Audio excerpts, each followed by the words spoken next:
quero agradecer primeiramente ao João Dória por esse convite que muito me honra, com o apoio do 247. Eu me sinto honrada, governador João Dória, porque dentre tantos homens, são 18 painelistas no total, nós somos 3 mulheres. Obrigada por nos ajudar a romper esta bolha. No momento em que os assuntos e as pautas são muito feminilizados. Raramente nos chamam para tratar de questões desse nível. Não porque apenas, não estou falando só por sermos mulheres, mas simplesmente por sermos capazes. Então, muito obrigada, muito me honra estar aqui ao lado de vocês neste dia. E eu estou aqui, quero Elmar, prefeito Luiz Paulo, são 3 Paulos aqui, Pedro Paulo, Arnaldo Jardim, Paulo Otávio, Carlos Marques, prazer estar aqui. E eu estou com um discurso muito bonito sobre sustentabilidade, sobre o tema aqui, mas, diante de tantos experts no assunto, não sou eu que vou ensinar padre a rezar missa, né? Então faço questão aqui de colocar meu ponto de vista e o andamento das questões que eu estou lidando sobre o que estamos falando aqui. Estamos falando de municipalismo, que as pessoas estão lá na ponta, vivem nas cidades. E a gente tem a condição de viajar. A gente conhece cidades inteligentes, cidades sustentáveis no mundo inteiro. No Brasil aqui, temos Curitiba dentro do ranking das 10 mais do mundo. Isso nos orgulha. E eu lamento que o Romero Jucá tenha saído, mas eu fiquei muito impactada mesmo, quando eu pisei em Boa Vista. A gente que costuma andar em muitas cidades, muitas capitais, eu não imaginava ver uma cidade, uma capital como Boa Vista, tão organizada, tão bonita. E falei para ele agora, eu vou elogiar Boa Vista. Aí falei, olha, mas eu preciso ainda dizer, são 5 mandatos da Tereza Surita. Tem a mão de uma mulher ali, por isso que precisamos, palmas para ela. Tem a mão de uma mulher, por isso que precisamos andar ombreados. Por conta das características óbvias de cada sexo, mas nós juntos conseguimos ir mais longe. E trazendo essa questão de reforma tributária, que impacta, sim, nessas cidades inteligentes e maravilhosas que nós queremos nos espelhar e trazer para cá, para o nosso Brasil, um país que tem tudo, tem muito mais do que os outros países e as outras cidades inteligentes, maravilhosas e sustentáveis, nós não conseguimos concretizá-las aqui. O meu discurso é bonito, cheio de sonhos, mas esse meu discurso, ele está um tanto quanto já atrasado, porque é mais ou menos o mesmo discurso que eu repito há tantos anos. E a gente não avança, não consegue concretizar. Quem é do Poder Executivo, eu sinceramente, eu fico impressionada como é que alguns, João, como você, conseguiram realmente fazer andar. E não é à toa que dias atrás, Pedro Paulo disse isso, volte. Falo longe da sua família, do seu filho, que meu marido fala para mim, pare, né? Mas o Brasil precisa de gente que faz. E a gente vive em discursos e mais discursos. Onde que está meu? Aqui. Quanto tempo eu tenho? Muitos discursos bonitos e nós não conseguimos executar. Como muitos projetos de lei lá no Senado, dentre eles eu só vou destacar aqui Um de autoria do senador Alessandro Vieira, que é o 302024, que propõe alterações no Estatuto da Cidade para garantir assistência técnica e financeira a municípios que não têm os meios para elaborar ou atualizar os seus planos diretores. Um segundo, 1710 de 24, do senador Confúcio, para integrar políticas de desenvolvimento urbano e regional, mudanças climáticas e ordenamento do território.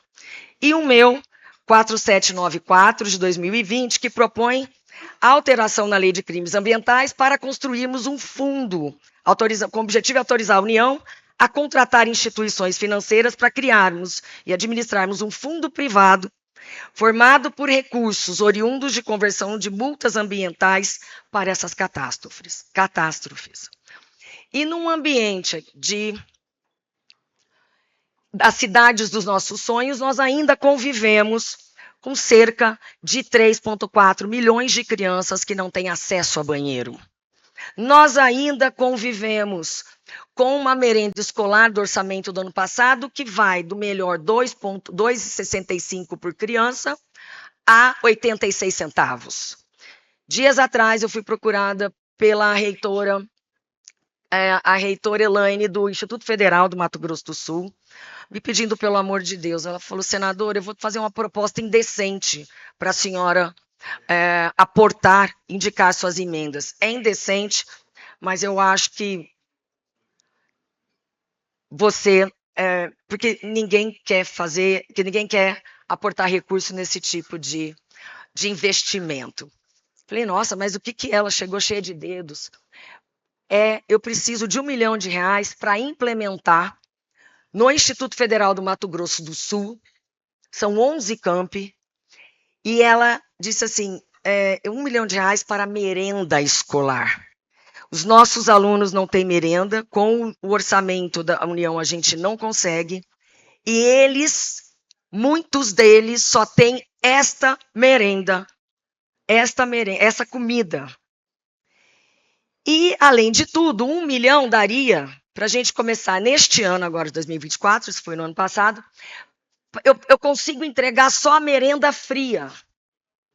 Aquela bolachinha, aquilo que é frio, uma fruta, um suco. É o que a gente recebe nos aviões hoje em dia, né? Nos voos, aqui nos nossos voos comerciais domésticos.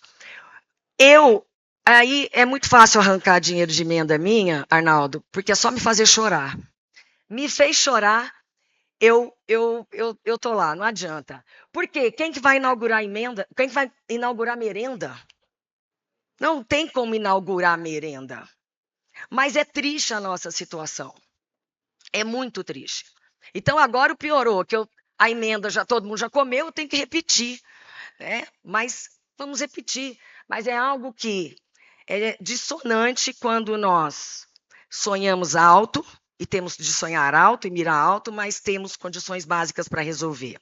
Somos a 10ª economia do mundo, mas quando nós nos comparamos com os países que estão ali entre os 10, nós percebemos que é uma diferença grotesca e abissal da condição econômica dessas pessoas.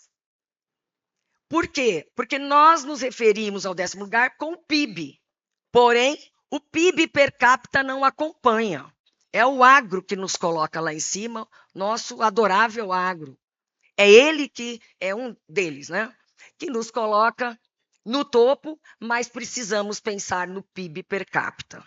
E pensando em tudo isso, e reforma tributária, agora, Pedro Paulo, e corte de gastos. Eu posso falar, de cátedra, eu fui a única candidata à presidência da República que apresentou uma proposta de reforma tributária. Eu sempre fui contra a reforma que tramitava, mas era o que tínhamos para o momento. Todas as emendas que fizemos, até 22, não foram sequer acolhidas, às vezes eu acredito que nem lidas elas foram. E por questões político-partidárias e ideológicas, tanto que era a reforma tributária apoiada pelo governo Jair Bolsonaro. Quando entrou o governo Lula e começou a fazer andar a reforma tributária e adotou, aquela que era defendida por Bolsonaro. O que aconteceu?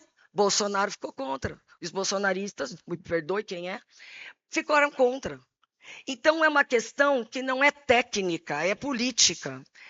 E eu tenho ajudado muito o governo, minha posição é de extrema independência, tanto no governo anterior quanto agora, mas quando é para ajudar o Brasil, eu voto. E eu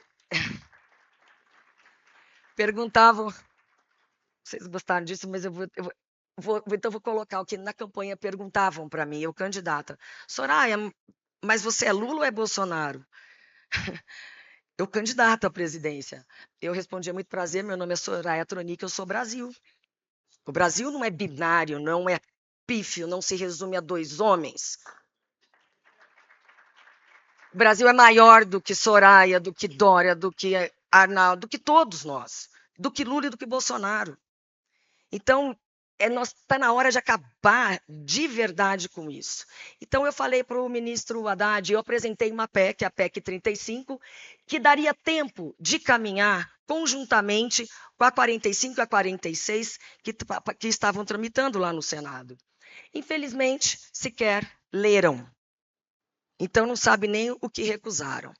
E eu votei contra o texto base, por questões técnicas. Eu sou tributarista e construí essa reforma, enfim, simples, que não atinge o pacto federativo, que é a cláusula pétrea. Cláusula pétrea, o pacto federativo está, se não me engano, parágrafo 4º do inciso 1 do artigo 60 da Constituição Federal. Pacto federativo não pode ser mudado sequer por meio de PEC.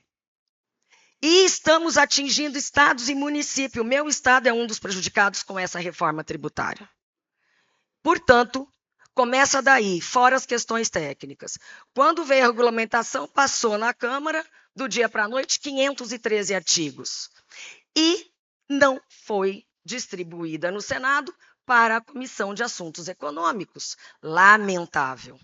Lamentável. Então, como é que você vai administrar aquilo com todos os setores te procurando, dizendo que estão insatisfeitos? Portanto, eu acho assim, precisamos de uma reforma tributária, óbvio, mas não qualquer reforma, com perdão da palavra, porque virou uma colcha de retalhos. E quando a gente fala em corte de gastos, deputado Pedro Paulo, 3,4 bi dos 17 bi, cerca de 30% do corte de 17 no PAC. E nós aqui falando em investimento. Temos que cortar gastos? Lógico. Estamos cortando na carne naquilo que é essencial. Enquanto isso, eu sou relatora da CPI das BETs. Um desafio enorme, complicado, em que... Senadora, eu peço para que possa ir para as conclusões, que a gente está aqui num tempo já estourado conosco. Então, obrigado. Obrigada por me informar, porque eu não estou enxergando aqui. Peço já desculpas. Na frente. Estamos perdendo. Era para ser... A legislação passou em 2018 no governo Temer. O próximo governo teria 2 anos para regulamentar, prorrogáveis por mais 2. Foram 4 anos de abertura que virou uma pandemia da ludopatia, o vício no jogo. Estamos deixando de arrecadar cerca de 15 bilhões de reais por ano. E estamos cortando na carne agora 17 bilhões. O governo Lula entrou, é lógico, numa transição muito difícil, e está tentando trabalhar, mas nós já perdemos isso, como perdemos em outras questões, e temos que nos sacrificar. Bom, Guimarães Rosa diz, né, já dizia, o que a vida quer da gente é coragem. Então, eu, olhando para você, para todos que estão aqui, para o João Dória, coragem e ousadia é o que nós precisamos para conseguir trabalhar, e volte. Muito obrigada.